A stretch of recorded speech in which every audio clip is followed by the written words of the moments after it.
Saya Dr. Jawad. Di sini saya akan memaparkan materi mengenai dilema trade-off kebijakan dalam pembangunan ekonomi.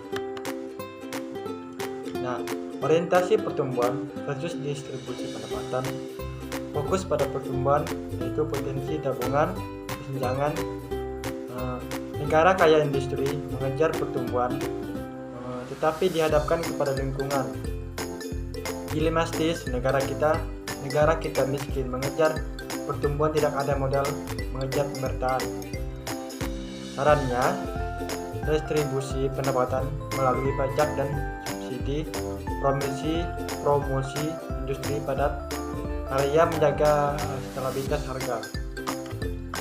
Selanjutnya, pertumbuhan, keseimbangan dan tidak keseimbangan.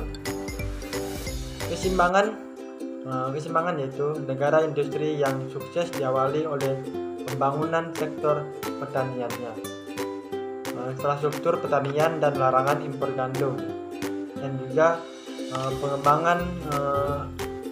pengembangan pertanian industri di pedesaan berjalan atas dengan produktivitas pertanian. Pertanian memainkan peran penting. Negara yang tidak mengabaikan pertaniannya akan mengalami kemacetan, yaitu bottlenecks dalam pembangunannya. Tidak seimbang mengutamakan industri berat, mengabaikan pertanian mengakibatkan pertumbuhan yang lambat. Selanjutnya, kesempatan kerja yang tinggi versus inflasi tinggi, yaitu menurunkan inflasi dengan mengurangi permintaan biaya, meningkatkan pengangguran. Kebijakan ekspansi mengurangi pengangguran tetapi akan menaikkan inflasi. Karena itu perlu untuk negosiasi upah dengan membiarkan upah sesuai mekanisme pasar bisa mendorong inflasi. Dan kepemilikan negara versus swasta. Kepemilikan negara seringkali menjadi alasan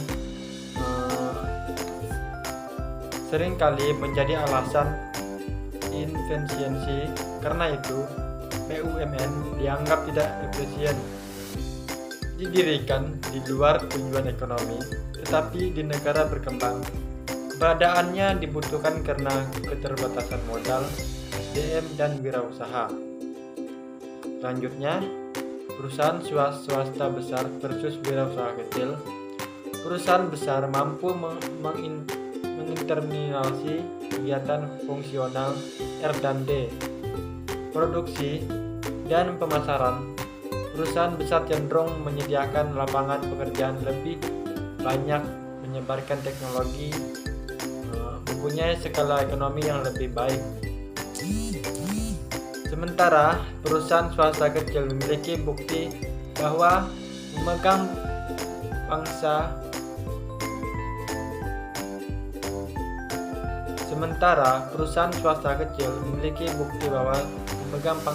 pasar lebih 50% di seluruh dunia. Intervensi pemerintah versus mekanisme pasar.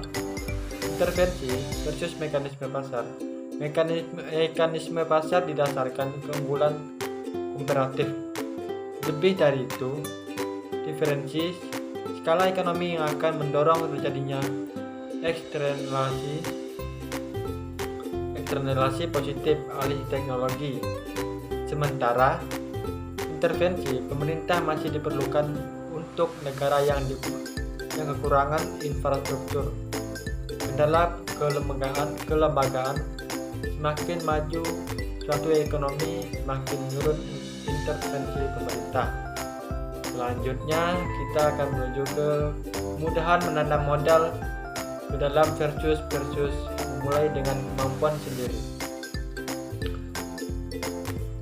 Investasi asing diperlukan untuk mengurangi kesenjangan, yaitu sumber daya investasi,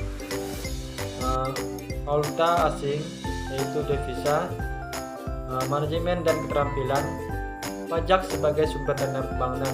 Selain itu juga memperkecil dualistik ekonomi serta peningkatan pengusahaan teknologi.